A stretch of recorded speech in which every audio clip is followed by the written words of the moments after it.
The economy is a start and end of everything. Good evening and welcome. This is Face the Nation. Our topic of discussion today is back to square one, the state of the country's economy. Joining us this evening on the show are Murtaza Jafferji, chairman of the Advocata Institute, Thilan Vijayasinghe, former chairman of BOI Sri Lanka, as well as an investment banker.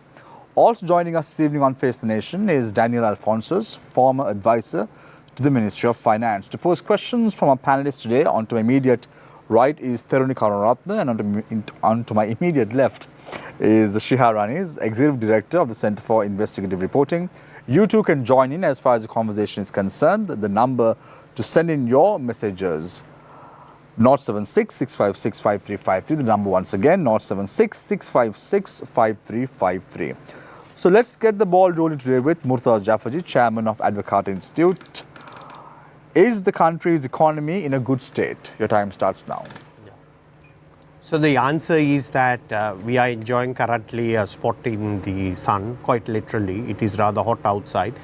But towards the end of last year, there was very preferential rains that came because of a unique event called the Indian Ocean Dipole, where the country got bucketed with a lot of rain, although it's an El Nino year. And the first quarter had a lot of sunshine. That has been very favorable conditions for the construction industry to operate at whatever capacity they can for agriculture. That is why we are seeing lower vegetable prices, lower food prices, and that's feeding into inflation. There are some base effects, and inflation is at low single digits, and that has given the space for the monetary authorities basically to reduce interest rates. At yesterday's treasury bill auctions, for the first time, all three vintages, 3 months, 6 months, 12 months, all came below 10%. It is highly likely that very soon the PLR will also head towards single digit territory. The Sri Lankan rupee is at 295 rupees, and all growth indicators are picking up. Consumer confidence is going up. It's not a proxy, but even the stock market seems to be rallying significantly. There is more and more liquidity. So to a large extent, we seem to be in a brighter spot, but we are not out of danger because we have a large amount of debt. At the end of last year, the debt is 118% of GDP. The domestic debt, which is about 60% of the total debt, is at an interest rate of about 11%. The foreign debt, after restructuring, it probably be at an interest rate of about 2 to 3%. And we have to grow the economy and post these so-called primary balances, which is revenue minus expenditure without interest, so that over a period of time, like a 10 years, IMF has a projection that we can bring our debt down to 95% of GDP. Now, we don't have much fiscal space and we have to stick the line. So although we are benefiting for some extraordinary situation because of fortuitous circumstances, there's a lot of difficult work ahead of us, and we have to keep going the path. We have to continue to have the reform agenda, and it will take us many, many years without any deviation or slippages. With a bit of luck, we will progress. Murtaza, you say that we are in a brighter spot. What do you mean by that?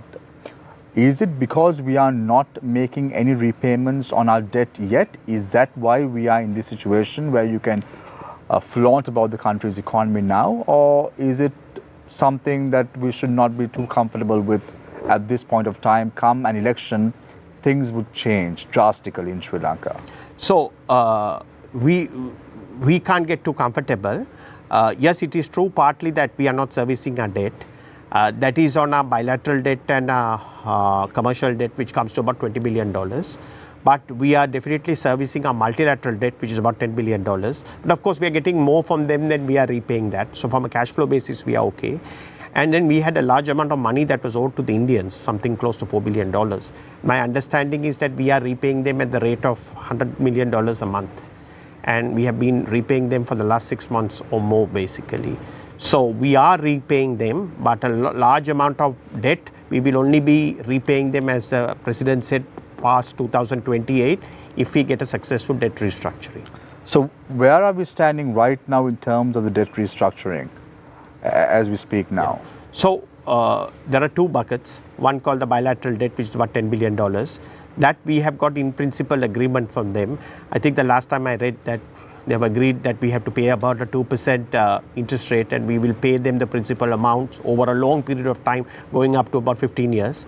The commercial debt, of which the international sovereign bonds is the largest component, that basically we have to still negotiate. We are coming closer. There's about 12.5 billion of basically principal amounts.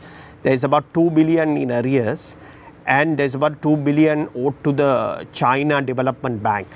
The China Development Bank, Shamir, I don't know what is happening there, but on the sovereign bonds, we have had many rounds of negotiations.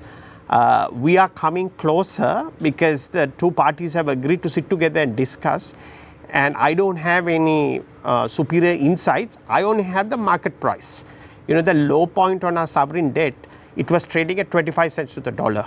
At the moment, it's 56 to 57, so it's going up. So the market is sensing that a settlement is coming soon. However, Murtaza, you say that a settlement is coming soon, but we are all very well aware that if China does not come into the negotiating table, and if there is no concrete or hard decisions that are made, this is not going to happen. This is going to be a far reality. It's not going to happen in the next few months. So and the we are going to be Chinese, on the same they have back to square one. Yeah, so there is about, from the bilateral, $5 billion basically is debt that is owed to the China Exim Bank. That is within the bilateral. The 2 billion that is owed to the China Development Bank is considered a commercial debt. If they don't agree, I don't think it is a showstopper that we can continue. We can continue. We can. But subject to correction. But where is the principle of treating all the equitable ISP treatment. holders on equitable treatment? So if somebody else doesn't agree at a future date, if they agree, they have to be treated on equitable treatment. If they get a preferential treatment, all others get the same benefit. Right. So tell me, Murtaza, in your opinion, when you say that Sri Lanka is on a brighter spot, is it because of the president and his policies that have made things better in the last 2 years? So he undoubtedly has given the right kind of leadership, because economics is something that he can understand, and for a long period of time he has been trying to do reform in Sri Lanka. You have to also give benefit to the laws that have been changed, including an independent central bank and a competent team at the top, including the governor and the monetary board. You also have to give kudos to the team at the Ministry of Finance. Basically, they are seasoned technocrats, not excessively influenced by the wrong ideology. They believe in the market system. They have been in the system for a very long time, so they understand the deficiencies. They know how to fix the system. And I must say that we have been very fortuitous, because a significant headwind that Sri Lanka always faces is the weather. It was an El Nino year, you know, in August basically. We were fearing the worst, and then suddenly out of nowhere, September, October, November, December became very, very wet. It impacted the economy, but that rainfall bounty filled up our reservoirs, filled up our irrigation tanks, and we harvested that in the first quarter, where from our generation mix, we didn't have to rely excessively on thermal. That saved us foreign exchange.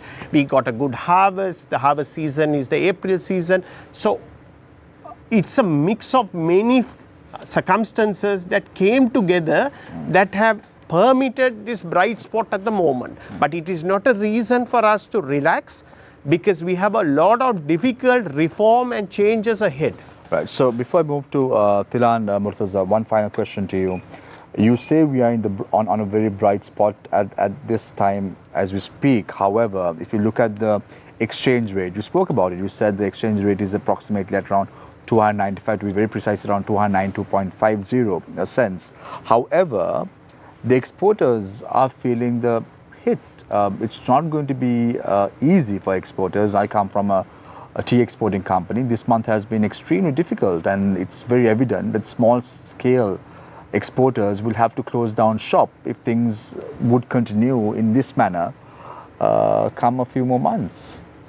So I also empathize with your position, because besides coming on a show like yours and pontificating, I have to make a living, and I'm coming from a family company whose main revenues are in exports. So I feel the pressure ourselves.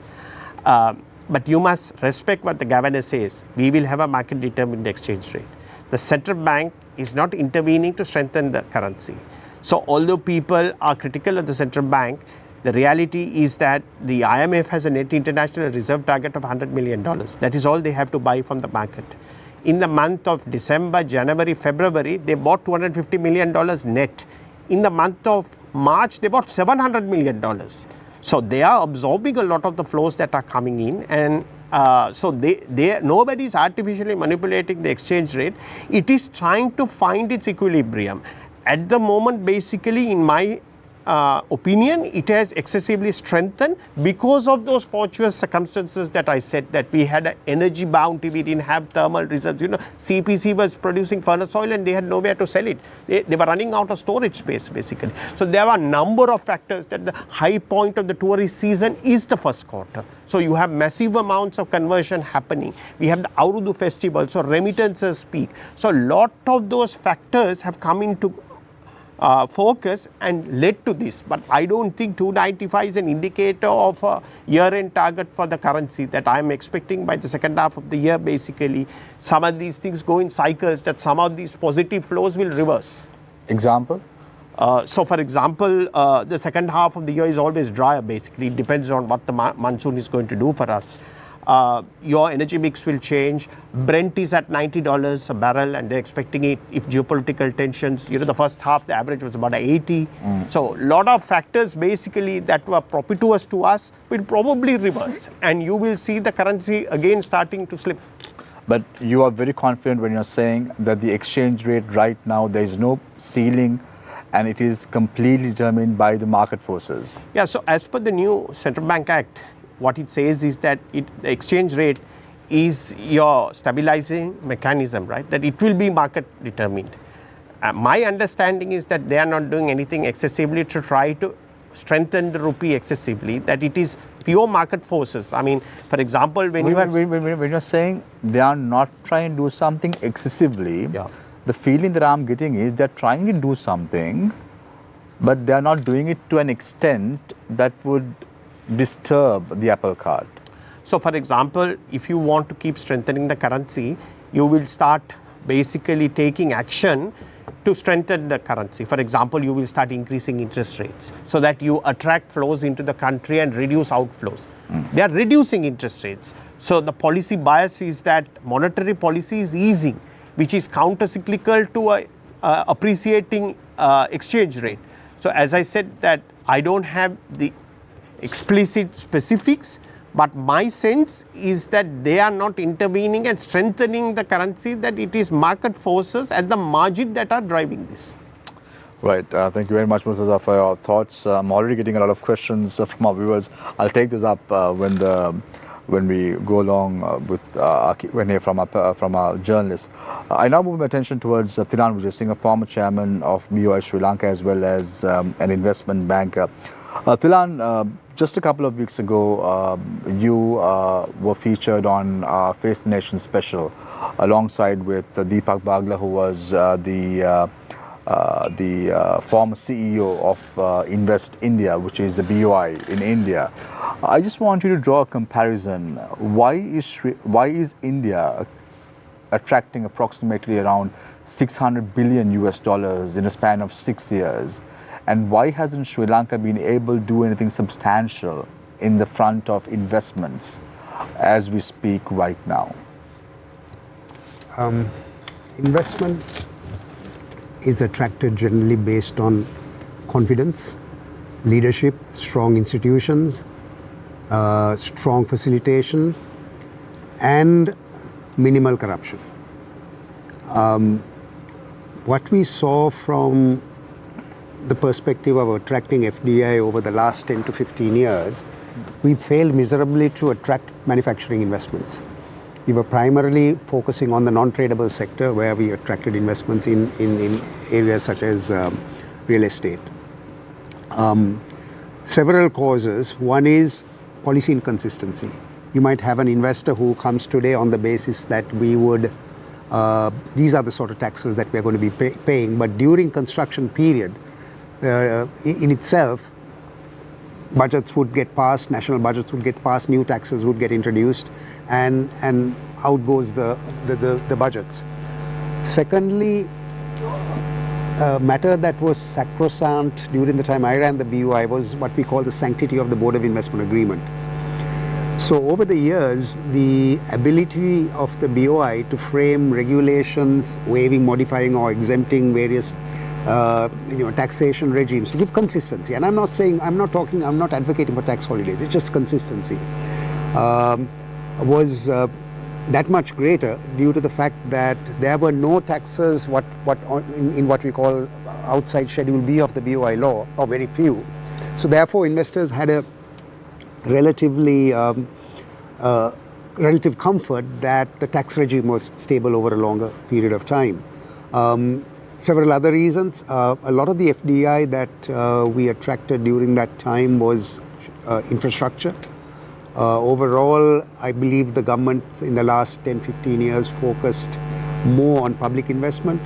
We saw the electricity board, for example, building power plants using sovereign guaranteed debt, increasing the indebtedness of the country. We see the Port Authority with their own money building an east terminal at a cost of $700 million, when in fact the private sector can undertake that particular investment more effectively and generate more export revenue. Last 10-15 years, no new industrial parks were built where investors can come and plug and play. So they would have to go outside these EPZs where you have a multitude of approvals to obtain. Ease of doing business deteriorated over the period. Levels of corruption, which was unheard of in the FDI space, increased significantly. So there were a whole host of issues.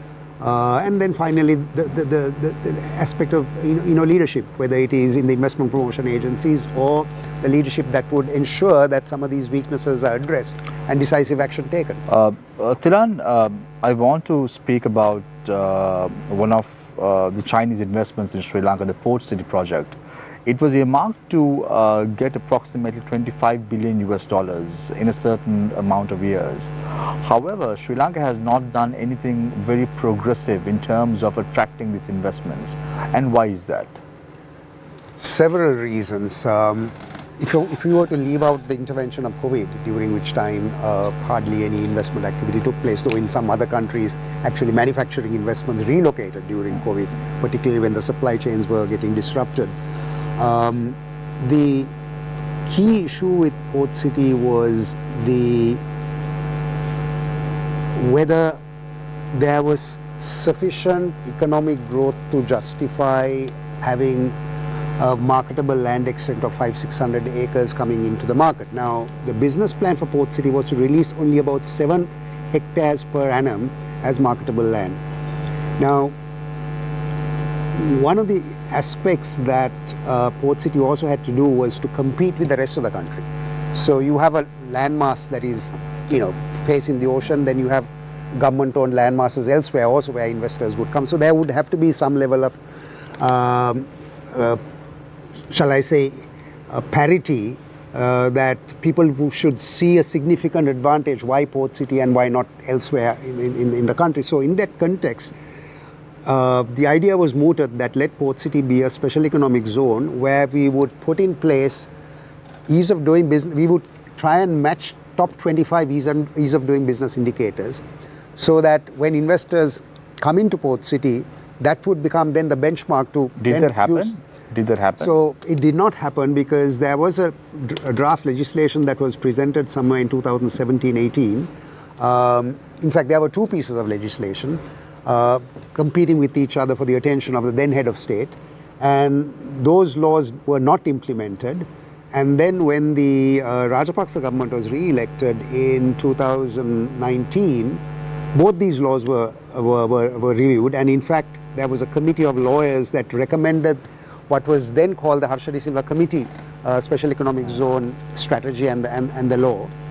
However, the then Secretary to the President thought it was prudent to introduce, rather than a special economic zone which was based on onshore principles, all about ease of doing business and not necessarily international financial center, a law was created which made the entirety of Port City dollarized, without the involvement of the central So the bank. port city was supposed to get approximately 25 billion US dollars in terms of investments. Correct.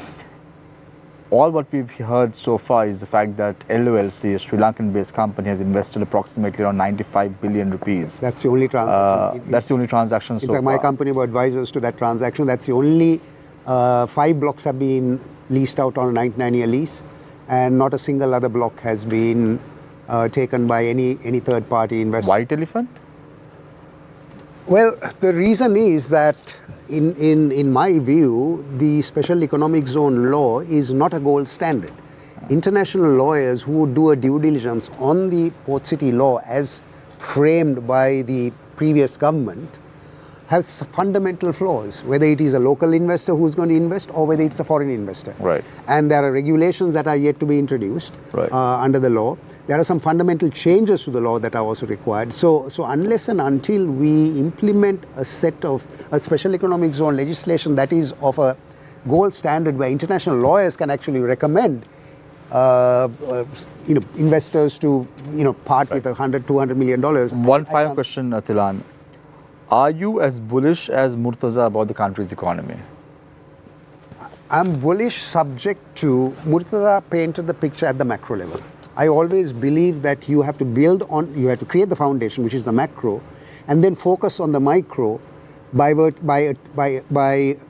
focusing on strengthening institutions, having proper policies, making sure that proper leadership is there in these institutions. Now, where I need to caution is that, are we implementing the reforms fast enough? Are we going ahead with reforming the SOE sector? So that is where, so unless we build confidence amongst investors that yes, we build confidence to the extent to say that yes, Sri Lanka is stabilized. Right. But in fact, for that to become more self-fulfilling, where you literally attract investments into multiple sectors, we need a lot of work to be done. Thanks, Thilan Vijay Singha, a former chairman of BOI Sri Lanka as well as an investment banker. I now move my attention towards Daniel Alfonso's former advisor to the Ministry of Finance. Murtaza painted a picture of a bullish economy. If you do the right things, we will be able to achieve our target with a bit of luck. Thilan says the direction is good, however, policies need to be correct, confidence has to be there, leadership has to be there, as well as minimal corruption has to be there as well to drive the country's economy forward. Daniel, you were a former advisor to the Ministry of Finance. Are you as bullish as the two gentlemen on to your right about the country's economy? So the question of this show is, are we back at square one? And Murtaza and Thilan have both answered, no, we're not back at square one. We have rectified some of the problems, and there is reason to have some optimism with respect to the future. I'm broadly in agreement with this view. In other words, we're not at square one, but we are at square two. We aren't really in the process of, we haven't recovered. We've stabilized the economy, but we've not recovered, and we have not put in place the measures that are required to prevent such a crisis from happening again. Why do I say that we're back at square one? First, the economy has stabilized. We have positive growth, not negative growth. We don't have fuel queues. We don't have power cuts. Inflation is down. So there is some sense of normalcy in terms of economic activity. The proximate causes for the crisis have also been somewhat addressed. If we look at the revenue side, taxation revenue has increased because tax rates have increased, and much more importantly, direct revenue, that is income tax and other direct taxes have increased. That's partly because the rates have gone up, but partly because tax administration is finally beginning to improve. This is a problem that Sri Lanka has faced for some decades now. The fact that people who should be paying tax are not paying tax. And some of the institutional processes required to start ensuring that they do pay tax, for example, linking the IRD with other government departments, is now underway. Then, in terms of the root causes of the crisis, some initial, very small steps have been taken. The central bank bill that Murtaza referred to is a landmark piece of legislation. It has somewhat depoliticized the central bank, increased its independence, Somewhat. and as a result, made it more difficult for any future government to print money, create inflation, and thereby destabilize the economy. But have the root causes of the crisis been addressed? I am not as optimistic on that front. But for that, we need to understand what the root causes of the crisis were. And there are broadly two schools of thought on this. There's one school of thought that ascribes the crisis to corruption. Another school that ascribes it to foolish decisions, essentially. The corruption school is of the view that the rulers of our country took public money, emptied the treasury, spent it for their private benefit, or squirreled it away overseas. And therefore, the remedy to the current crisis is to bring that money back, repay our debtors, etc., etc. And the way to prevent such a crisis from occurring in the future is punishing those who stole that money. The other view is that poor decision making, poor policy was the cause of the crisis. Foolish decisions. Yes, the ban on chemical fertilizer, the tax cuts of 2019 when everyone knew that Sri Lanka's public finances were already in a perilous state, the SOE wastage, the choice to borrow foreign currency at high interest rates, the choice to invest in projects that have very little return, like the Mattala Airport, Lotus Tower, so on and so on, so forth. The list is endless. The decision to reject the MCC grant, the decision to end the LRT, all these decisions. There's a consistent pattern of poor decision making that Sri Lanka has experienced. So their argument is that this is the cause of the crisis. Now, I submit that the corruption view is not the primary cause. Corruption is unconscionable. It is something that should be punished. It is something that's deeply pernicious in terms of our polity, our society, our economy. But it is not the primary cause of this crisis. And there are two reasons, I would argue. The first is that there are countries who have had levels of corruption that are similar to Sri Lanka, but have had equally have had higher growth rates, or even in some cases consistent double-digit growth rates. Then, if we also look at our own history or our own context, I'd invite you to consider a thought experiment. Now, imagine that the Lotus Tower costs the same amount as double tracking the Kalani Valley line. The Lotus Tower, as we all know, had almost zero economic return. Double tracking the Kalani Valley line, which is solves a major public transportation issue, because Colombo is quite well connected north to south in terms of public transport, but not east to west. So the economic return on that is huge. My argument would be that a Mr. 10% would get the same cut, regardless of whether it was invested in the Lotus Tower or the double tracking the Kalani Valley line. But the public benefit would be hugely greater, and the ability of the Sri Lankan state to repay its debtors would be hugely greater if that money was spent in the Kalani Valley line. Daniel, very quickly, you said Mr. 10%. Who are you referring to? I'm not referring to anyone in particular. This is a hypothetical example of a decision maker who might get a cut in the case of any project that takes place. It can be anyone. It can be anyone. So coming back to the You're not from the previous government? I'm not referring to any specific person. This is a thought experiment to illustrate the point that corruption isn't the primary cause. But I'm cause. sensing that you're getting somewhere to name a person, but you don't want to do it because this is purely a thought experiment. So now coming back to the no, there were people who were named after. In our history, there have been many people who have been named various names, including Mr. 10%. But here, there's just a hypothetical, and in many other countries. So this is a standard trope of a decision maker who gets a cut on a decision. Then You're just trying to say that there are people in Sri Lanka who got the 10% as well.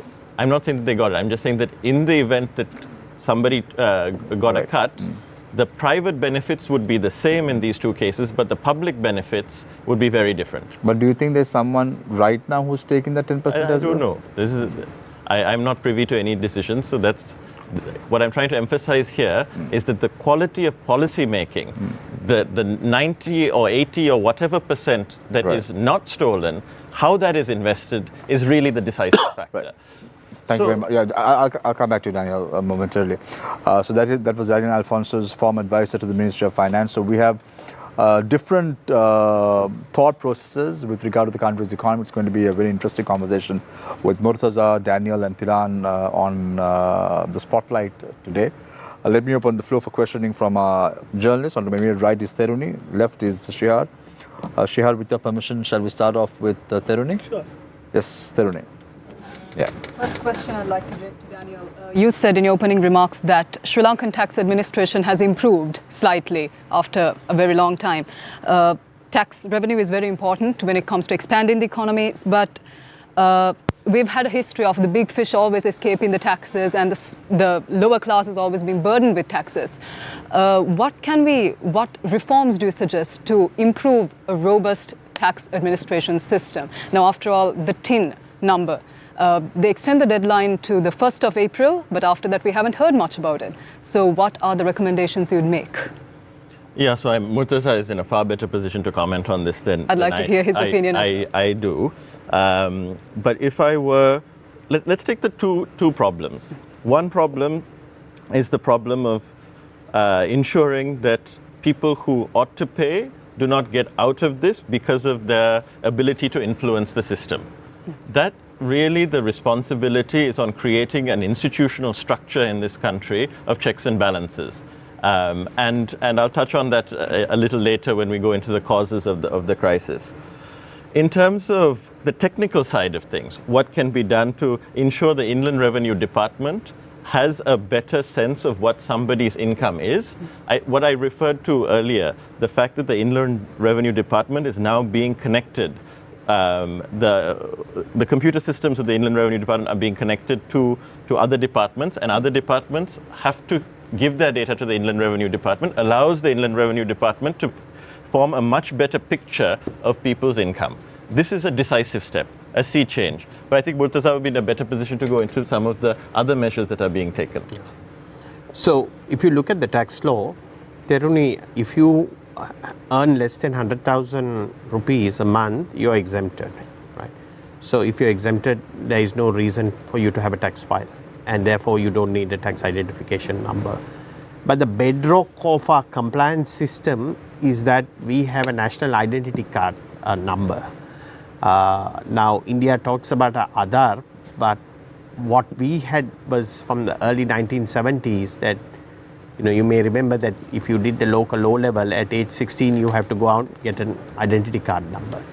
So this identity card number should become a critical identifier in many things that you do. So subject to privacy laws that protect some of your data, all of this can be linked across all the government information systems. And all of us in some way engage with government, from getting your voter card to some benefit that you're getting to your driver's license, etc. So if you have a committed administrative system, it is today in the age of machine learning and expert systems, it is easy to build a kind of a data system that would throw out red flags if you see certain citizen behavior that is not explanative of a person who is earning less than 100,000 rupees. So that deterrent has to be there. And I'm afraid that although some steps have been taken, we have a long way to go, because I sat on many government committees, etc. Many government departments are very territorial about their data.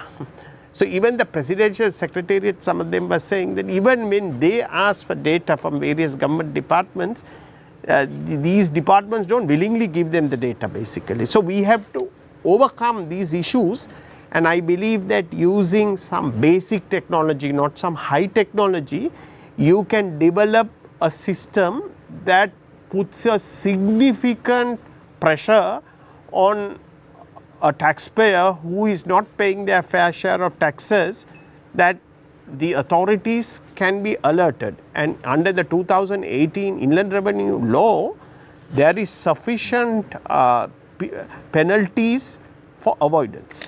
So, Murtaza, there are a few questions that I want to take to the panelists that were posed during your opening remarks. So, let me first drag my attention to Murtaza. Industries are closing down. Factories are moving to other countries. Exporters are suffering with the exchange rate plummeting. Electricity, water and other overheads are still too high. I am not sure how the tea industry would absorb the cost with the increase in the new wages. And you still say that we are in a brighter spot. Yeah. How come? So, whoever this person is, maybe there are some partial truths to that, but the more that we expose our economy to market forces, these very pointers that he or she is making will automatically start adjusting. So, for example, electricity tariffs were reduced by 22%, and that was made a huge contribution to reduce inflation in the month of February, or was it in the month of March. So, like that, all the other input variables will start adjusting. I do sympathize with that person that wages are sticky. So, when you have an appreciation of this nature in especially labor intensive industries, it is very difficult to reduce salaries basically because they are fairly sticky. But my argument is that the exchange rate, I feel, is a very temporary phenomenon, and it will find its market equilibrium during the second half of the year. Right, so, just as you're talking, Murtaza, I got another question, so I'm going to pose it also alongside with that. If inflation has gone down as you speak, why are prices still so high? So, see, inflation is the rate of increases of prices. Prices that went up don't necessarily come down. The entire price level has gone up, in the economy. Inflation coming down does not mean that prices will come down. It is what it's saying is the rate of increase of prices have come down. Let me ask Murtaza, and then Tilan also can answer this. Now see, yes, we are in kind of a brighter spot, and the macro indicators. Are you agreeing? No, macroeconomic indicators are really coming in a better way than what we had. But people are really angry. They feel the heat, and they want some changes. They want the cost of living to be reduced. They want more wages. They want more salary, right? They are really feeling the heat of these reforms and the IMF deal. Now, we have seen in the past, when you have a situation like this, and especially when there's election, it's a vicious cycle, right? The reforms, whoever who go with the reform are being defeated, and the government comes, and they all started from the scratch, right? How do you see this situation now? Yeah. So, what is known globally is that for reforms to work, you need a fresh mandate. Unfortunately, we had a kind of change in the president midway through a mandate, and that president did not get a mandate from the people. It came through parliament. It was completely legal. So, the problem is that ideally, if there was a full term and these reforms were done in an early part of a cycle before the next election comes, there would have been sufficient period. Our presidential terms are like 5 years. So, if a new president came and they implemented the reforms in the first year, there would have been a good 3-4 years for those reforms to show fruition. Now, the problem is that we are facing an election somewhere in the month of October, where the benefits of these reforms are yet to be seen, and many of the difficult reforms are still to be passed. So, I believe that in the next 1 month or 2 months, omnibus economic transformation law is coming into force basically, which will have a productivity commission, there will be an investment agency, there will be investment zones. Similarly, that there is a state-owned enterprise law that is in the process. Now, whether these things will be passed in this before this electoral cycle ends, I don't know. But having been involved in some of the committees, there are game-changing benefits that will come from this. Even the new Electricity Act that has just been built, there may be critics of that, there may be deficiencies, but it is all reform in the right direction. And if you bear with me, that 30 years ago, I went to university in Australia. During my stay there, Australia basically was not the most dynamic economy. It went through a very, very deep recession. And their famous finance minister at that time, Paul Keating, who then became the Prime Minister of Australia, said this is a recession Australia had to have. And they did, once they did the macroeconomic reforms in the 1980s, where they liberalized the exchange rate and they had an independent central bank, etc., they did microeconomic reforms. They set up the Productivity Commission, they looked at transportation, electricity, telecom, all the sectors, trade. Australia was a protective state. Today it is an absolute free trade country. So all those reforms took a few years, but by the mid 1990s and late 1990s, the reforms started paying off. And the media called them the wonder from down under, basically, because for 27 years they never had a recession. Most of the advanced economies were going through business cycles and recessions, but Australia went from strength to strength and strength. And that is shown. What is the Sri Lankan dream? The Sri Lankan dream is to migrate to Australia. Now they are obviously doing something right that our people all want to run there, basically. So my argument is that people are angry, and rightfully, but they're angry for the wrong reasons. They can't be angry at the reform. They are angry for the mismanagement and misallocation and misgovernance. But the anger cannot be on the reform. So the anger has to be somewhere else. So Murtaza, you said that you sit on several government committees right now. Few government committees right now. Then Daniel spoke about the two schools of thoughts. He said corruption was one, the other was foolish decisions that were made. And the call by the people was to bring back the money that was stolen or swindled out. Is there any discussions that are taking place at these government committees that you're talking about in terms of bringing back the money that was swindled out of the country? Okay. So this is the biggest myth, that it's like there was these reserves and somebody stole the reserves and went away. I'm afraid that the corpus of funds that have been perhaps stolen is a minute fraction of the money that was lost. Daniel put it correctly, but I have my own terminology. It was not misappropriation, but it was misallocation and mismanagement. So for example, some of the so-called stolen money, I benefited. For 10 years, they didn't change electricity price. For 10 years, they kept the tax on petrol at some ridiculously low 15%. Now it's at 41%. India gave us $500 million to buy petroleum, and we sold it 40% cheaper than India. And India is a poorer country than Sri Lanka.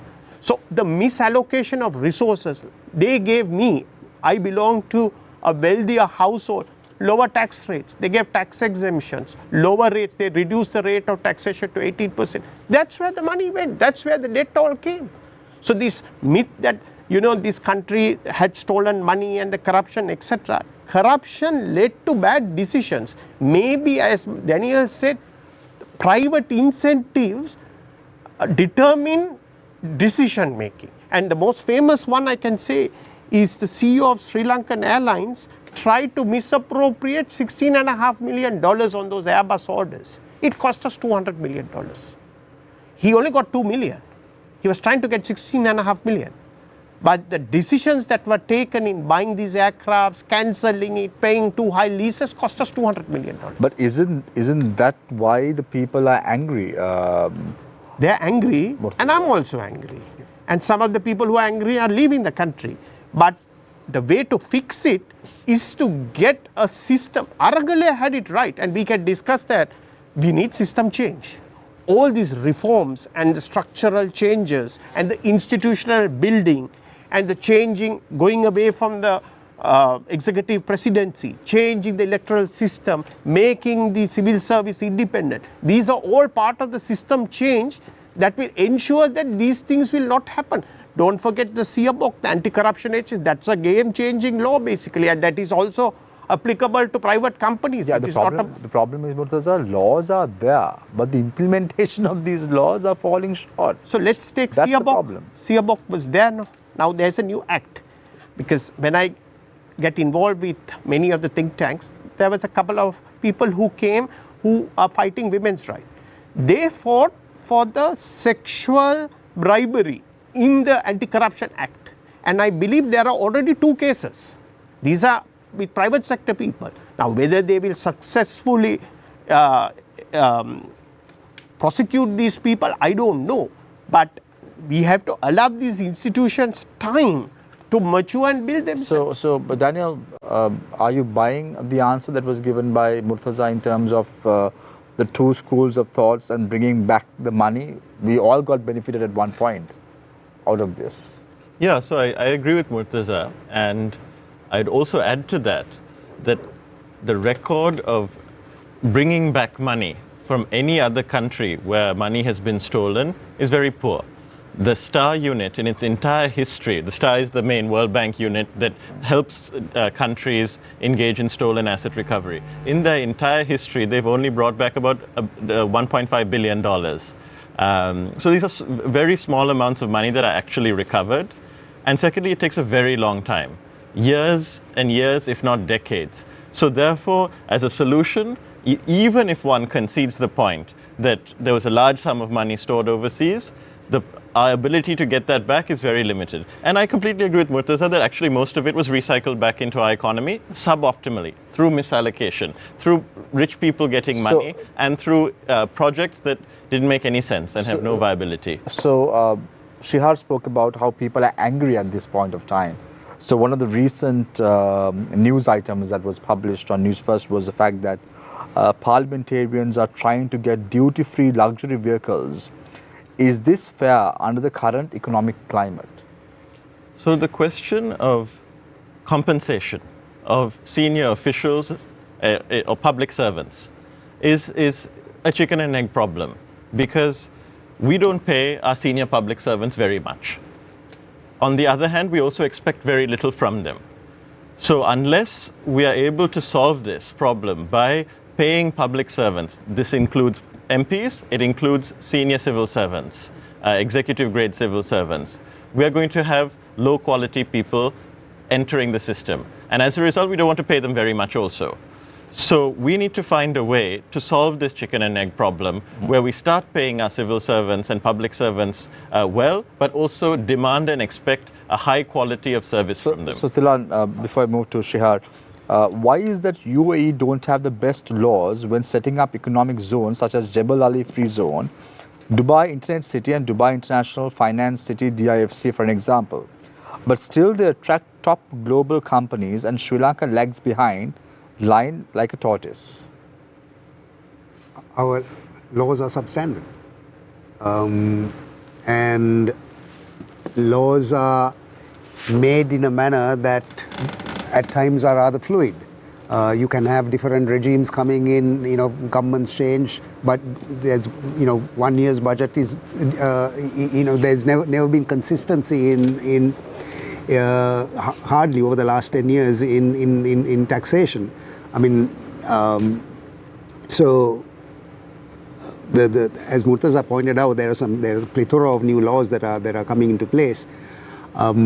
So in order to attract these types of blue chip companies, I can go back to the late 90s when we had a situation of a war, and I can list out a whole host of blue chip companies that came into this country, from YKK Zippers to Telia to the owning company of Suntel. We had top US corporations coming in to build power plants. We had NTT coming to invest in Sri Lanka Telecom. Because there was a consistent, transparent process through which investors could invest. Now, all these issues were muddied, and to answer the question of what it takes to address some of the issues my 2 colleagues on either side of me have been talking about, apart from that, look at the poor levels of digitization. We are amongst the worst in developing countries. For example, we are talking of tax leakages. Some of the computer IT systems of Inland Revenue, Customs and Excise have been subpar, leaving room open for manipulation.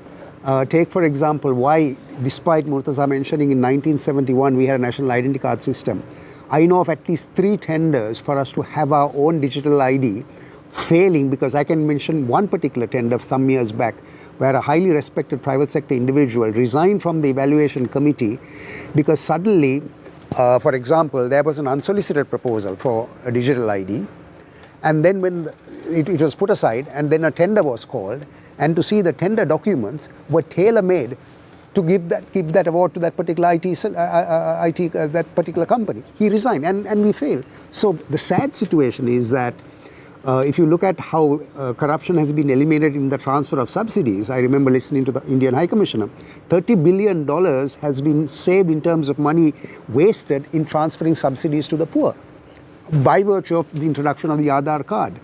And finally, after having failed a multiple number of times to introduce digital government in this country, with the basic building block being the digital ID, now the Indian government is giving us grant funding to implement. Even that is stuck in certain areas. So unless and until we sort out our procurement method, and this is what I talk about, the focus of the micro, we strengthen institutions, we digitize government, we pay public servants. So there's a whole host of reforms that we need to implement. Why are we complaining about paying a million rupee salary to a top? I mean, I was paid 100,000 rupees in 1995 as chairman BOI. If you inflation adjusted to today, that's at least 1.1, 1.2 million rupees a month. I was headhunted from the private sector. So we've got to get over really this phobia on digitization, paying public servants, and really reform at the core and build the institutions that we can actually take our economy to another level. Otherwise, we'll be back in this cycle of going back to the IMF in another few years. Shamir, if I can, sorry, I want to say an important point. You know, we have to design systems that work. And economists say that it is not intentions but consequences that matter. And Sri Lanka has a lot of unintended consequences that have led to a lot of this crisis. Now, you asked Daniel about the car permit. Where did the car permit for MPs come? In 1978, when we changed the constitution, we changed the electoral system because the thinking was that the first past the post system was not representative of the popular vote. So we came up with the PR system, the proportional representation system. Then you had a party list and you competed on an electorate because our electorate is entire district, right?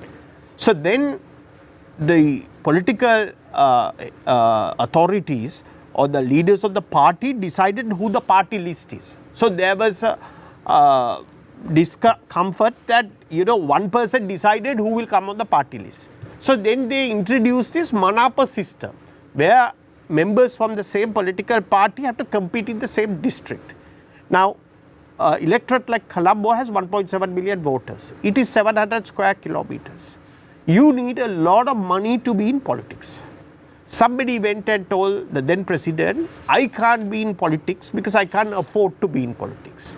One of the solutions was to give a duty-free permit. So he said, okay, you go and sell the duty-free permit and that will fund your election campaign. Then they gave other licenses. So they were perverse outcomes. So we have a problem, Shamir, of design, mechanism design. We have to redesign these systems to take out perverse incentives. And sometimes in Sri Lanka, intentions are good, consequences are disastrous.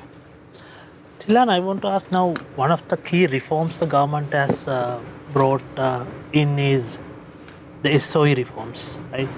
Basically, it's called privatization or diversion or basically selling, right? Selling the government stake in SOEs. But the appetite for this reform is declining. Now people are, protesting against these some of these reforms, and there is a delay from the government side. There is a delay, and how do you see this? I mean, how crucial it is, because we have seen, like, we have one government or state official for every 16 people, right? 1.6 million for 22 million people. So how do you see this? I mean, where are we heading with these delays? The delays are coming from those who have a vested interest. If you one of the factors we failed to mention here, a lot of the debt that we are not servicing today were taken by the SOEs. At the moment, the crisis in the electricity board is and what is resulting in all the reforms is there are several $100 million owed to the state banks that cannot be absorbed by the treasury, which has to be paid back. If you look at some of the procurements that have happened, I'll give you just one example. There was a particular PPP that never got implemented for an elevated highway. The engineer's estimate was 40% more than what the private sector estimate was. You see, so in my view, no government lost an election because of privatization or SOE reform. I can tell you this because I was involved in telecom privatization. I was at forums such as these. One of the questions that was asked to me live, why should a state-owned enterprise be reformed? I had the answer. I mean, the answers are very clear. And then the question was, why should we privatize the port? The result was 85% improvement in ship waiting time, 60% improvement in port productivity. We became a hub port. Why did we do that? Because if the port goes on strike, for example, exporters cannot export. But the question is, when you give away companies that are doing well, let's take a look for an example, Sri Lanka Telecom. The stake that is owned by the government is going to be sold to a private company. Take a look at Sri Lanka Insurance for that matter. So it's about cherry picking here, isn't it, at the end of the day? It's about how efficiently is the government running that particular business, because in Sri Lanka I can't think of a single example where there has not been political interference in a way SOA has been in terms of selling. Because these enterprises, when they are sold to, if they're sold to the right parties who would grow the business, apart from getting that upfront money, you're going to get more tax revenue with the growth of those companies in the future. That's what happened in the telecom sector. So are you trying to say, hypothetically, if there is an NPP government that comes into... What I'm trying to say is that unless we address the issue because the NPP is the only party that is right now saying that state-owned enterprises should not be sold. It has to be restructured in a way that is made profitable. While all the other contenders to the presidential spot are saying that government should not be involved in doing businesses and circles as well as political fora. So given that fact, do you think that if an NPP government comes into play, will be from the frying pan into the fire? What I'm saying is that unless any government that comes into power figures out where the money is going to come from to retire the debt that are impacting on our banking system, that are resulting in inefficient procurement, resulting in monopolistic practices, we are not going to have an efficient economy that is going to attract investment and that is going to give confidence to the private sector. Should the government be owning Hyatt Hotel or Hilton Hotel, which Hilton has never paid a dividend? The Hyatt is, the capex that has gone to Hyatt is probably 40-50% than what it should have been. There was wastage, there was corruption. So in the case of, as I was mentioning, in the case of the CEB, I can tell you of several projects where the private sector would have built it far more efficiently, where the effective tariff cost would have been lower. But right now, when we're talking about a privatization, or the minister in charge is trying to move the cabinet paper on the restructuring of the CEB, there is a lot of protests made by trade union activists who are attached to the CEB. Should the government take note of the voices at the ministry, or should it not take care of it, just go ahead and move with its agenda? No, in my view, the government has taken note, and if you look at the electricity sector, probably there are only 7 countries in the whole world that have not unbundled their electricity sector, where generation, transmission and distribution have been hived off into separate entities, and each one competes with each other, eventually leading to the wholesale market. I can give this to you by example, better at explaining live examples. When I was directed by the then government in the late 90s to procure private power, every one of those was procured on a solicited basis. There were no unsolicited proposals.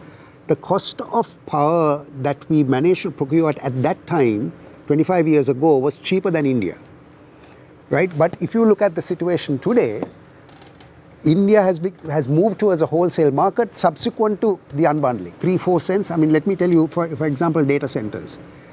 I was meeting a particular party in India who was saying, look, we are now building data centers that are in the US are relocating to India because the cost of power is 7 cents. Now, if that same data center is to come to Sri Lanka, our cost of power that you would have to pay would be 15 cents. So it's not viable. Now, how has India managed to do that? It's not necessarily because of scale. It is because they unbundled the sector, encouraged competition, and eventually created the wholesale market. But sir, now all the political parties, I think the major political parties, unlike in the past, they say they want to kind of some changes in the IMF deal. Like in the past, we have seen the political parties coming out and saying, we will cancel the IMF deal. Now they are not saying that, right?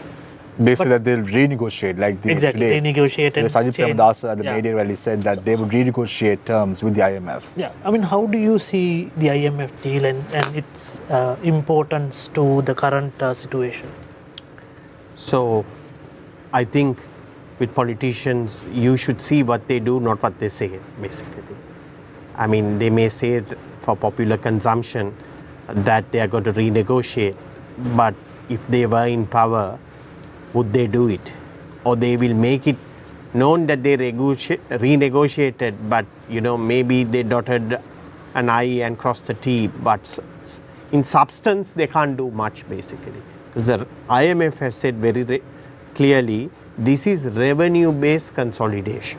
It is not expenditure. They are not saying you cut expenditure. In fact, one of the conditionalities that they said that social welfare payments, that at least 180 billion has to be spent, and you can't achieve your primary balance target, which is revenue minus expenditure without interest, by reducing that welfare spending.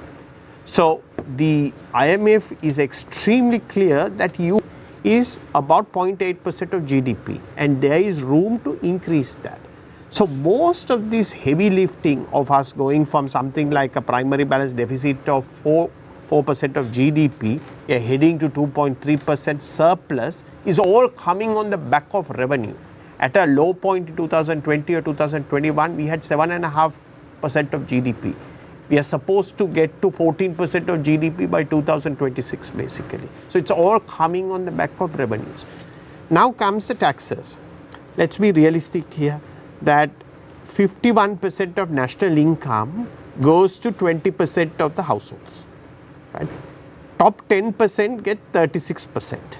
The bottom 10% only get 1.6% of national income, and the bottom 20% get 4.5%. So this revenue has to be got from this top 20%.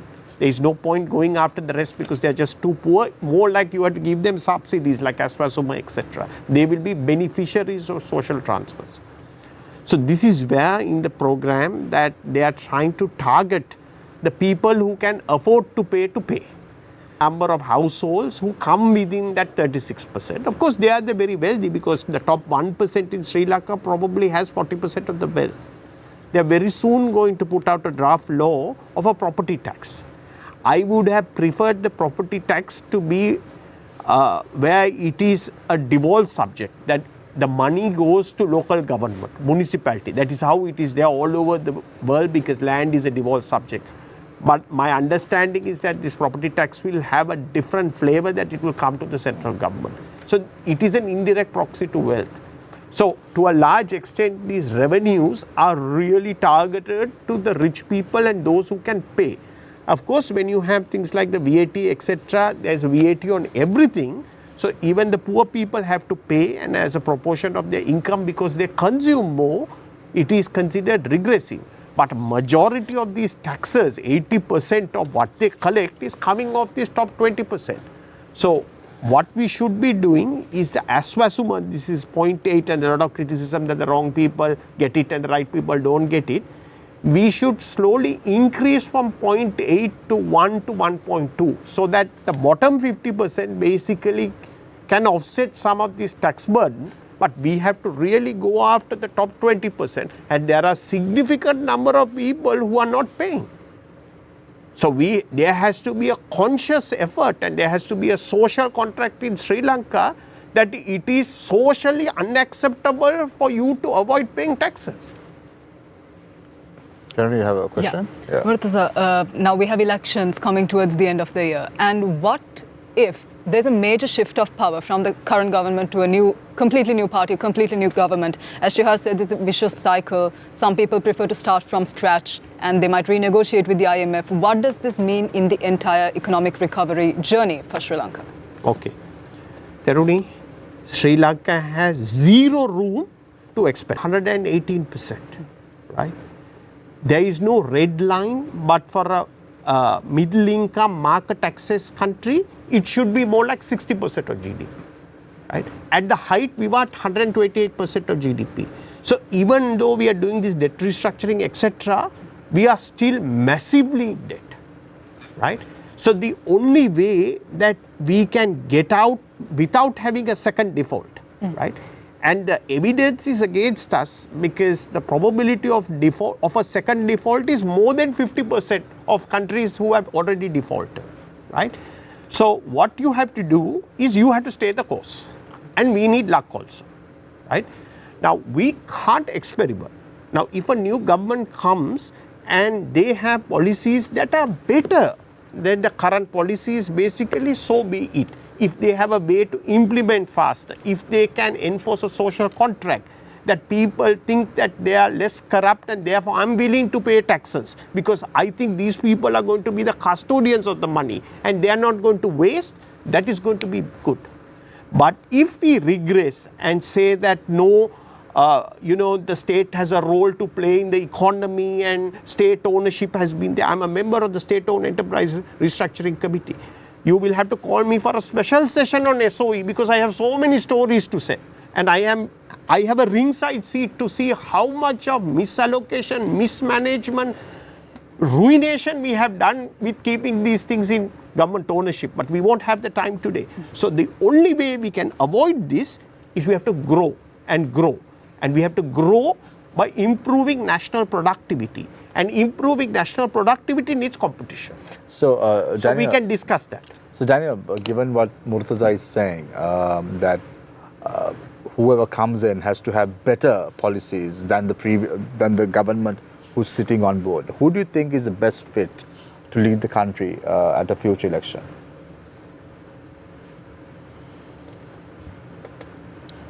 We will have to wait to see the policies in detail. So far, none of the parties have released their manifestos. They've not said on what basis they're going to renegotiate with the IMF. So I think having as I said, we have very little space to experiment. We have to do the reforms that have been long delayed and continue the course that we embarked on in 1978 and stopped in 2004. We need to open up our economy. We need to make markets free. And we need to let the state focus on its core competencies. High quality healthcare, high quality public infrastructure. The state is delivering on none of these fronts. Instead, it is trying to do 501 other things. So Daniel, we brought in two other competitors for fuel distribution, apart from IOC, to minimize the cost, to bring down the cost and to have competition. But now what happens is when the Ceylon Sipetco brings down the prices, all the other three companies also adjust the price based on the prices that have been put forward by Sipetco. So where is competition? Who is going to offer something lower? So if we look at the history of Sri Lanka, let's take telecom. When competition came in, prices went down, quality went up. If we look at the ports, when privatization took place, the time it takes to unload and reload a container, the price of shipping fell. If we take now ground handling services is being liberalized at BIA, we see a similar pattern. Everywhere we have liberalized the economy and opened up for competition, we have seen prices fall and we have seen the quality of service increase.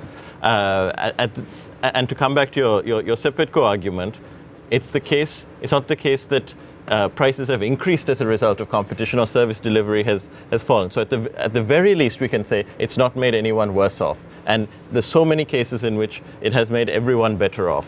But you sound a bit today like a politician. Why is that? Is it because you're sitting at several government committees? Because I recollect Murtaza. The Murtaza that I know in 2020 was someone who came on the show and said the economy is in the ICU. There needs to be correction immediately. If not, we are going to be dead. But today, the Murtaza that I'm seeing right now is very much different to that Murtaza that I saw in 2020. So you're not the first person to ask me this, and people ask me whether I have become very political. I like good policies. I criticize bad policies. If the policy is about opening up, if the policy is about competition, if the policy is about doing the right things, I will commend it. So the policies that we are having right now is the right policies, right direction? We are moving in the right direction. For example, you asked about the fuel. That's a sector that I closely look at because IOC is a listed company and I've been watching them for 20 years. Majority of the fuel price is now taxed and it's the right thing to do. Our taxation is very similar to what India does. Fuel for too long, it's a single biggest item of import. We were giving it away, we were giving what's called a tax subsidy. We were taxing it lower than everything else in the economy. Today on the petrol price, taxes are 41%. On diesel, it is 32%. So the reason why fuel prices have gone up is due to taxation and of course the depreciation of the currency and international prices. The inefficiency in the system may be accounting for 5 rupees. So the competition etc. could reduce the prices by 5 rupees, 10 rupees at the very maximum in time to come. So the majority of the price is taxed. So Murtaza, I want to pick your brain on restructuring the debt now. Recently, I was reading an article that was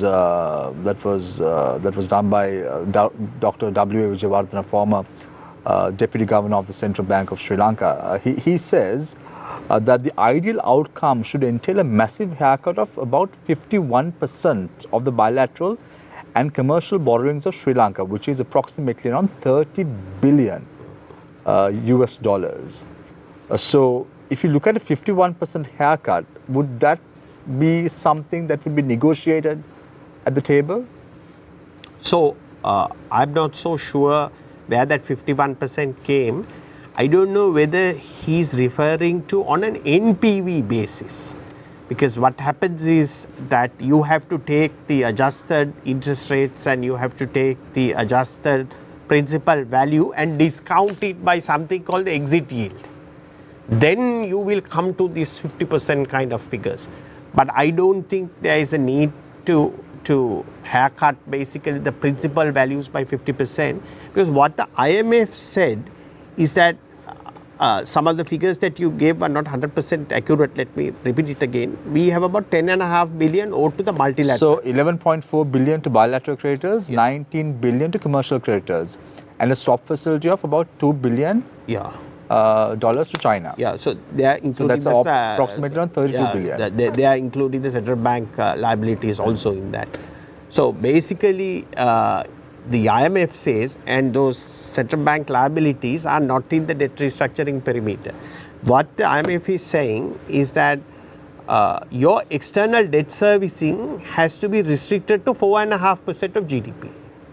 So all repayments basically and interest cumulatively cannot exceed 4.5% of GDP. Now our GDP last year was about 83 billion. So 4.5% of 83 billion is the amount per year that we can afford for external debt restructuring.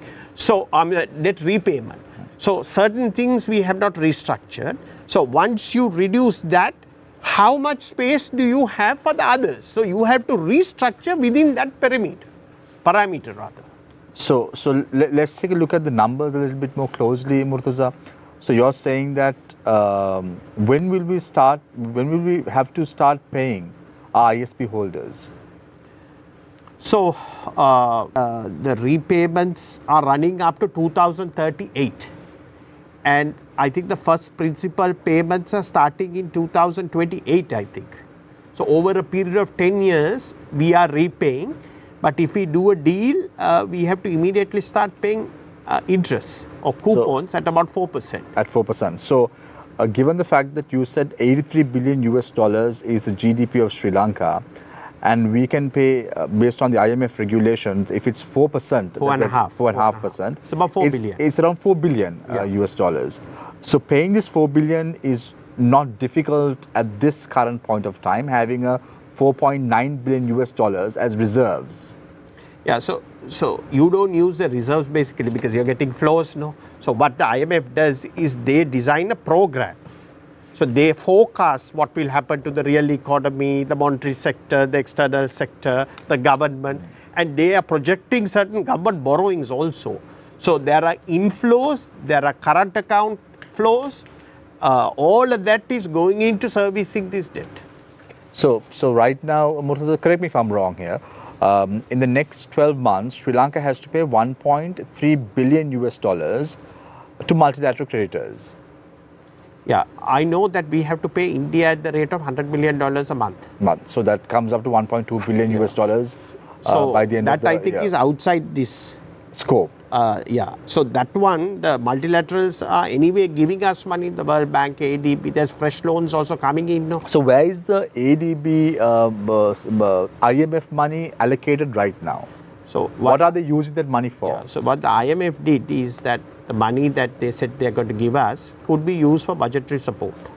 Normally it is to build up the reserves of the central bank. This time the program allows the government to convert it into rupees and use it, although it will remain with the central bank. So at the moment it is sitting in the reserves of the central bank. So nothing has been done or utilized at the moment? My understanding, the last time I checked, was it had not been converted for government financing, subject to correction. My data may be a few months old, but so far basically the dollars are lying with the central bank. So don't you think, Murtaza, I'm now going to ask you a political question because I asked you before, why are you being so political? You know, there are two other people. No, I definitely ask them as well. Don't worry, I'll come to them momentarily. But I want to ask you first. Don't you think all this is happening right now because we are talking about an election and we know the nature of any politician, may it be Ranil Wickremesinghe, Sajid Premadasa, Andrew Kumar Dissanayake, come an election, they suddenly have a magic wand in their hands. They pull out various things out of the black hat. It can be a rabbit, it can be anything else. Right now, don't you think that is what's happening as far as the country's economy is concerned? In the next 12 months, restrictions will be lifted to bring down vehicles, or when you look at it, hunky-dory, there you go, Sri Lanka on the right track. And here we go, we have Murtaza Jafarji 2 years ago who said, we are in the ICU commenting about the country's economy and being very bullish. Yeah, so what I said is the economy has stabilized, but I also caution that there's a lot of hard work ahead of us to grow. And the growth has to come through productivity, which requires a lot of reform and competition, which is going to impact the privileged classes, because privileged class don't like competition. Now coming back to your question about the senior bowlers, whether they are throwing out senior bowlers, basically. Sri Lanka has always been characterized that elections are an auction of non-existing resources. Okay? But fundamentally, there are two things that have changed. One is, according to the central bank law, although there is a transitionary provision that goes on till March 2025, since we are in an IMF program, no more money printing, right? So whatever political party that promises certain things, they will have to make those promises basically either by redirecting expenditure or taxing, both very difficult. And since we have such an enormous amount of debt and we have to post a primary balance surplus, it is going to be very difficult to borrow to make those things unless we exit the IMF program, right? And if we try to exit the IMF program, it is disastrous because we just, and no politician is saying that we are going to exit this thing. So this time, and we also have a public budget office, which is supposed to cost these promises by parties. As Daniel said, we haven't seen the manifestos, and I don't know whether the public debt office is fully operational. I think they have advertised for a director general or a CEO, but the sooner that it comes into force, it's better, because one mandate of them is to cost these promises that various political parties will be doing. How much will it cost?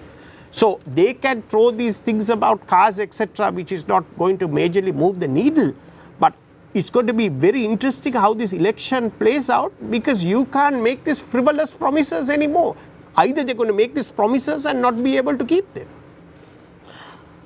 Daniel. So, Shah, just give me a second, because If I don't ask a particular question from Shihar and Daniel, Daniel, Murtaza will be crossed at me. So I'm going to ask you a political question now, Tilan. Tilan, recently your one-time boss, do you know who that is? Your one-time boss? Chandrika Bandaranayak Kumartunga. Okay, you refer to her that way. Okay. So, Tilan, speaking at a media conference recently when she was posed a question about whether or not Sri Lanka should resort to the IMF, she said that Sri Lanka should go to the IMF. There is no question about that. However, people are suffering at the moment, and that should be looked at very, very aggressively at this point of time. If not, come an election, things are going to be very, very difficult for the ruling party to gain momentum at an election platform or a podium. What are your thoughts? I agree with her. I must also remind you that 7 of her 10 years in government was the longest period Sri Lanka did not go to the IMF. And that is because we were having 5-6% GDP growth and we had healthy reserves. Exports as a percentage of GDP was over 30% at that time compared to the 15% at the moment. So, and the reforms were happening, you know, in telecommunication, power generation, etc. And public-private partnerships accounted for 40% of FDI at that time. But those were also not the best years for the Sri Lankan economy, Tilan. Because of the war situation. But we all know, because we have to be very open about it as well. Absolutely, but we did not have a foreign exchange reserve. When you say that it was the best time, then people what I was saying is that we did not have to go under an IMF program during that period. Yes, there were serious challenges. I mean, I had blood on my shirt during the 96 bomb blast. I don't know how it came there. But in order to address the suffering of the people, one way of doing that is encourage private investment, because the government cannot create these highways to nowhere or airports to nowhere anymore and have those filtered down to contractors, etc. We've got to address the issue of building private investment confidence, whether it's local or foreign. And there are many ways of doing that. We can look at reform in the agriculture sector. There are hundreds and thousands of acres of degenerated lands that we can put towards export agriculture. We can reform the plantation sector. That's another topic by itself to address some of the issues that you spoke about. So that the private sector can go beyond growing tea and grow more profitable crops so that the estate workers also can benefit. We've got to look at, why are we still only giving lip service to being a hub and our location advantage? We've barely scratched the surface in terms of encouraging Sri Lanka becoming a logistics hub. Our mineral sector, we've got billions of dollars, whether it is natural gas or titanium or phosphate, that is yet to be exploited, which can be export industries. Now the World Bank is telling us we have 55 gigawatts of offshore wind, which can then lead to green hydrogen, and that's one of the reasons why there's the grid interconnection being planned between India and Sri Lanka, so that we can export power. So there are short to medium to longer term initiatives to encourage private sector investment, including in the rural communities through agribusinesses, strengthening the value chains. We are still scratching the surface in terms of, say, organic food exports. I know of a particular company, some of them are clients of my investment banking company. You need to, they export, let's say you're exporting $40 million worth of organic exports. We need to go to them and say, what do we need to do to give, say, encourage you to go to $80 million, $100 million? Often it is land. And we have an abundance of land, whatever anyone says. I've physically seen some of these lands.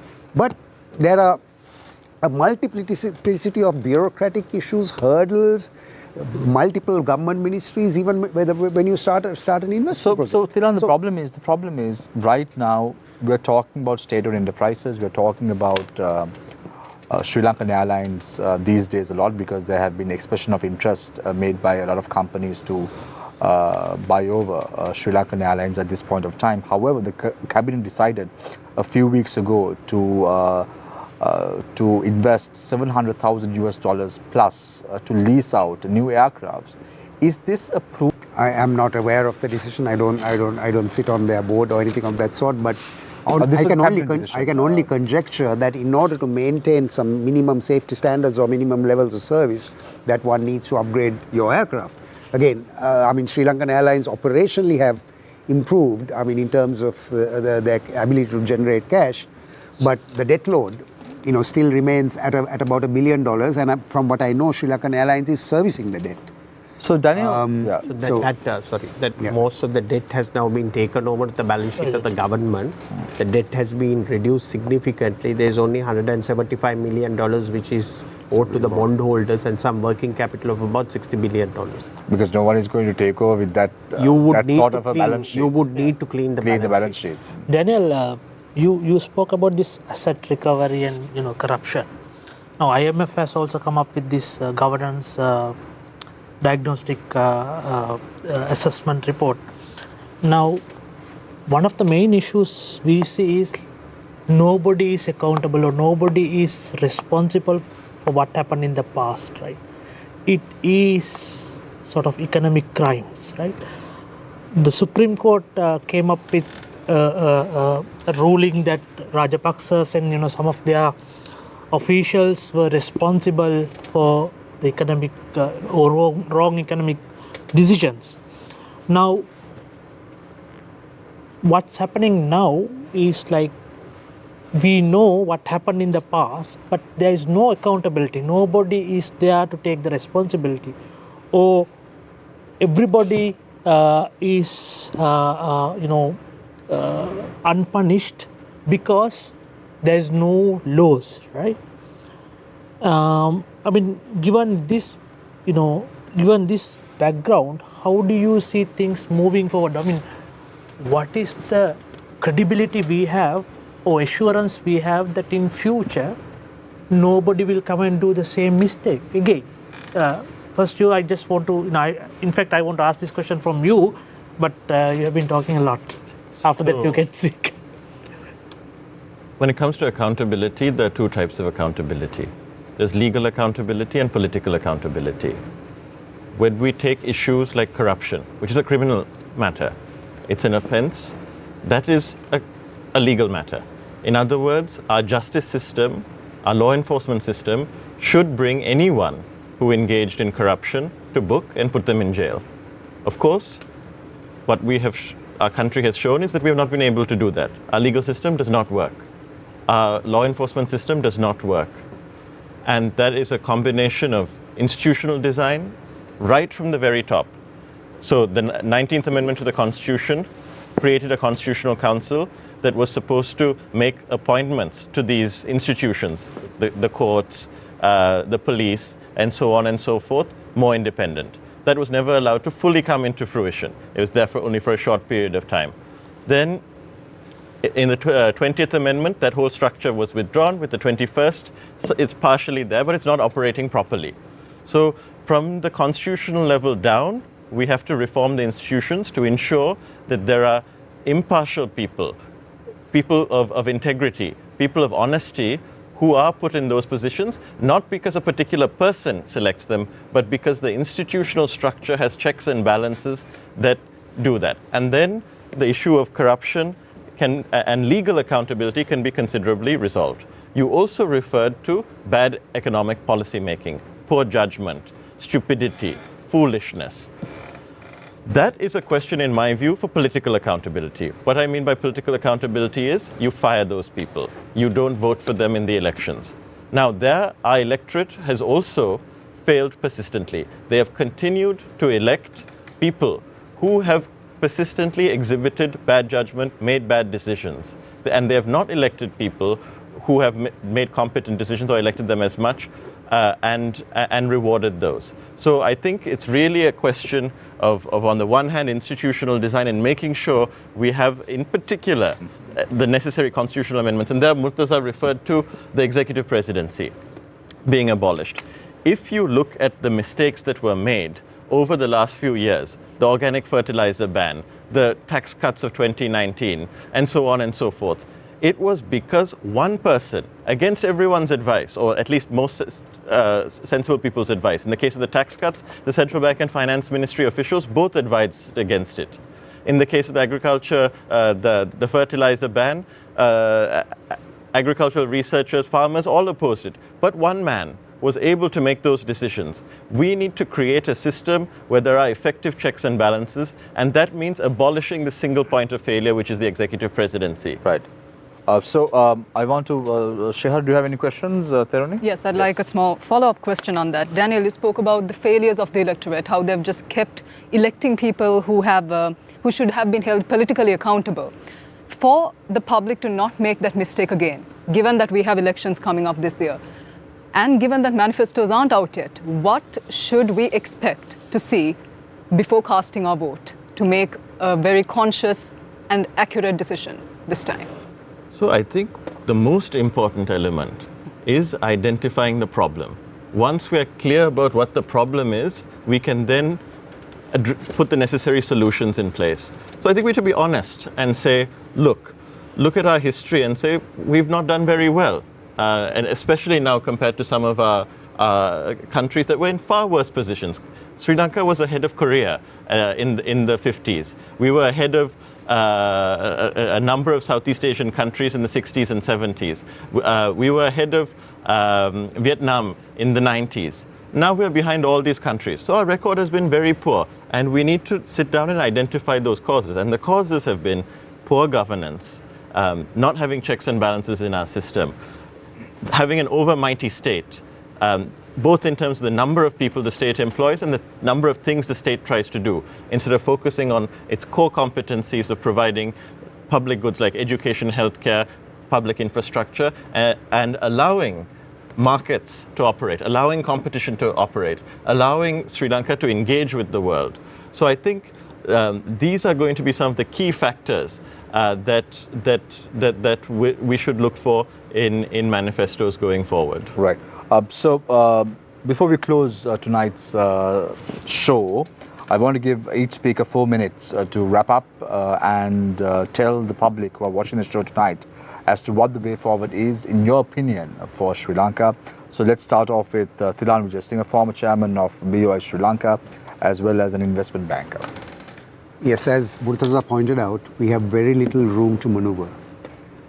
Therefore, what we as people should be looking for is how competent and capable would be a future government post the elections of reforming the required institutions from which we are relying for on taxes, whether we are relying to attract investment or whether we are relying to grow industries, to grow agriculture, according to a shared vision with the people. And that vision is very clear. We must be export oriented, for example. We must take advantage of our location. We must take advantage of our natural resources. The other thing that one must be look out for is that, are we having the right type of rewards to the people, or attracting the right type of people and giving them a right type of rewards when we attract people to those institutions that are absolutely crucial. And I'm for one saying we need to definitely reduce the number of ministries. And in fact, if I were to ask the question, my vote would really be going to someone who would say, I will not hesitate to attract whether it is Sri Lankan talent or foreign talent in order to, and pay them what they deserve, and also be meritocratic in the way in which talent is brought into ministries. I mean, we have situations where minister changes from one to another and the secretary changes. So that institutional memory, the knowledge that has been gained by that secretary, that institution is lost. And then suddenly the minister says, okay, we need another master plan. I have lost count of the number of tourism master plans, number of agricultural plans, number of whatever the plans. Ultimately, what we need is to agree on a common shared vision that we must be open to entering into free trade agreements. We must integrate with the South Asian, particularly with India, according to the vision document that was signed in 2023. And we must continue to strengthen institutions and attract the right type of talent. I wouldn't say even if it's not 100% meritocracy, at least in a reasonably meritocratic way. Very quickly, Thilan, before I let you go for the day, what lessons can we learn from countries like India? Because India went through an economic depression in 1991. It took them nearly 3 decades to come out of it. And if you look at the last 5 years, last 8 years, India has shown tremendous progress in terms of their country's economy. From being the number 8 economy in the world, now they're almost touching the number 4th position in terms of the world economies as a whole. What lessons can we learn from countries like India and even the leadership for that matter? This year, there's an election in India, and it's quite evident that Prime Minister Narendra Modi may emerge victorious yet again this time around as well. How important is leadership? How important is building confidence, not only amongst the investors, but also the people of that country or that nation? Absolutely. Leadership is everything. And I, for one, have always been advocating that any government that comes into power should look at attracting the right type of, that's why there's a national list. We've been a country where for 90% of the last 30 years, we haven't had a full-time finance minister. Look at the qualifications of the Indian finance minister who came soon after the crisis in 1993 and what he did to basically reform what was called a license Raj. Look at the qualifications of the current finance minister and some of the other cabinet ministers. So I for one, I'm not talking of just academic qualification. I'm talking of people who have actually performed and demonstrated ability. So yes, leadership is everything, and as I was mentioning earlier, it must happen both at the political level and at the bureaucratic level. And I, for one, I believe that Sri Lanka is a far more easier country to govern. It can turn on a dime, and a handful of people, 10 ministers, 10 officials working in cohesion can change the fortunes of this country overnight. Wishful thinking, Tilhan? No, people are out there. I'm not marketing myself. I want to assure you, I'm very, very happy being in the private sector, running my small little businesses. Right, thanks. Tilhan Vijay, a former chairman of BOI Sri Lanka, as well as an investment banker.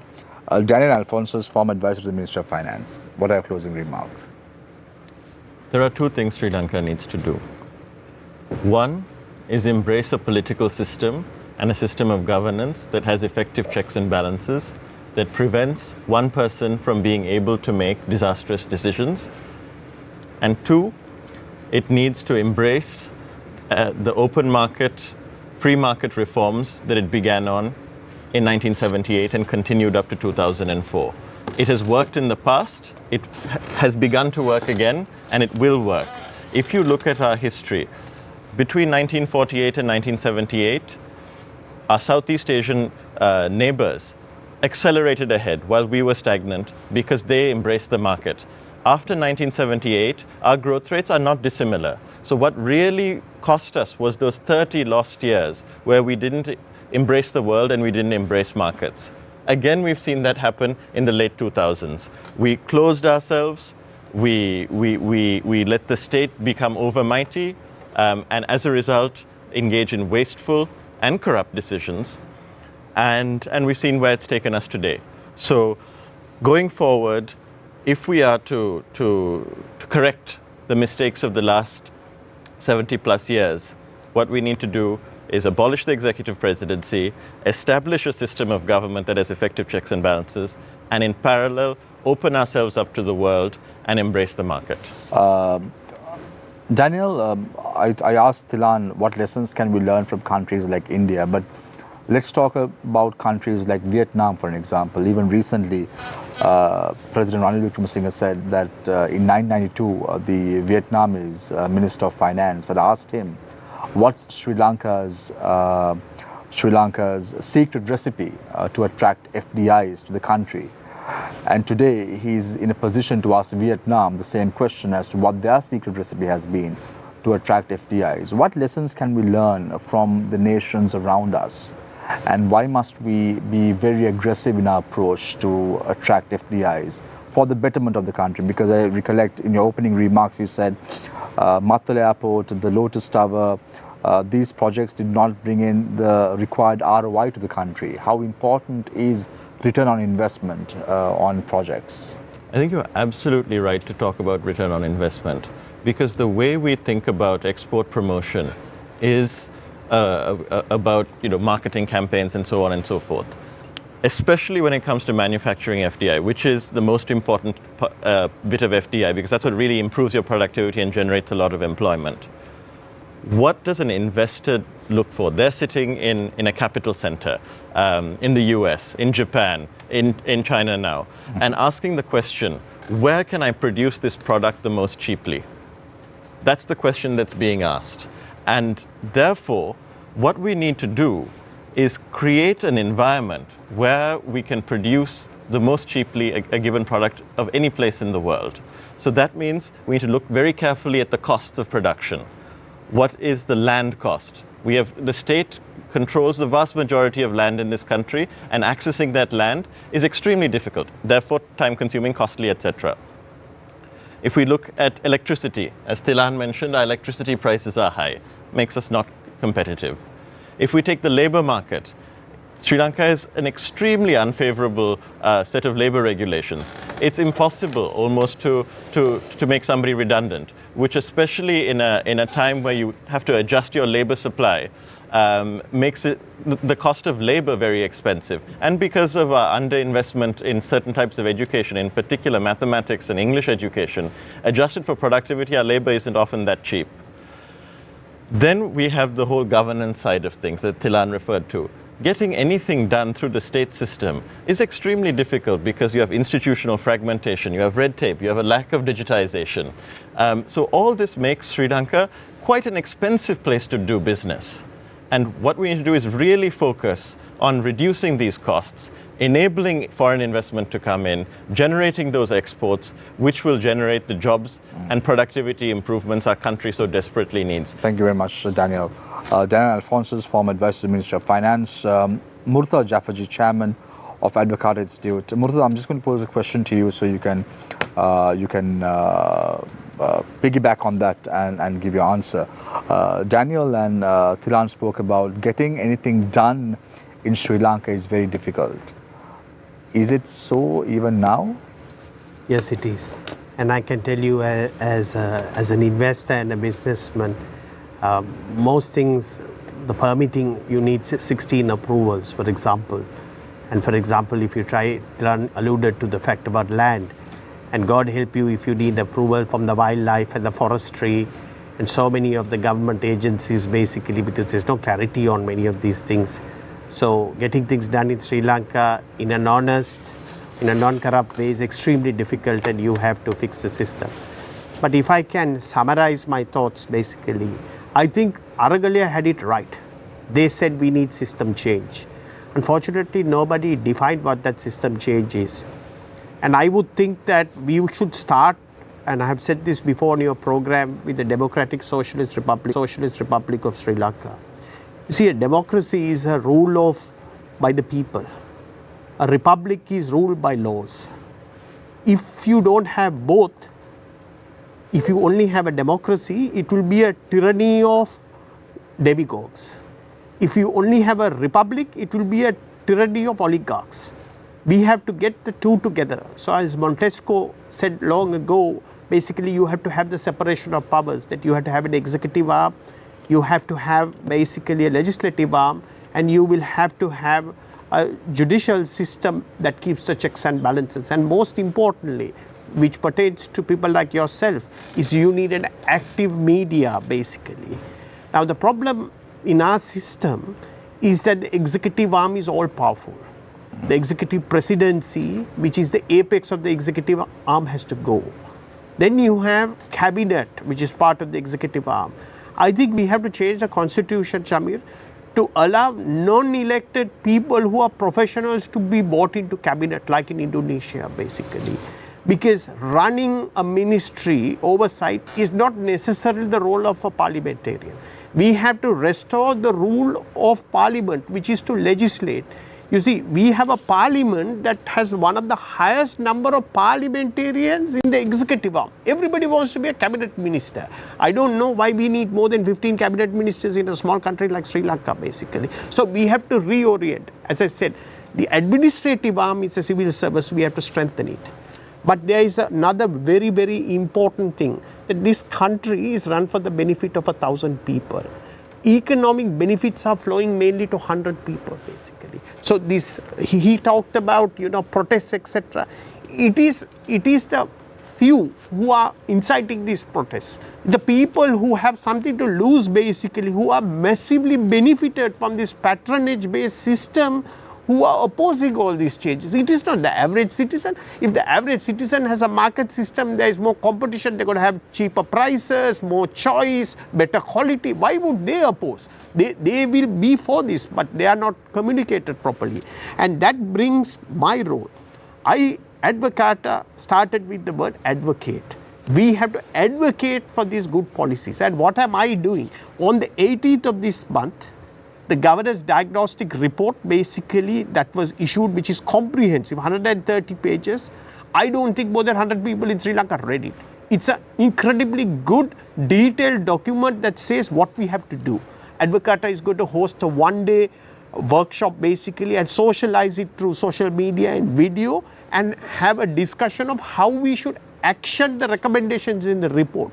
Towards the end of June, we want to do a 2-day session basically where we discuss how we are going to grow, because we have to grow through productivity and how you enable productivity through the economy.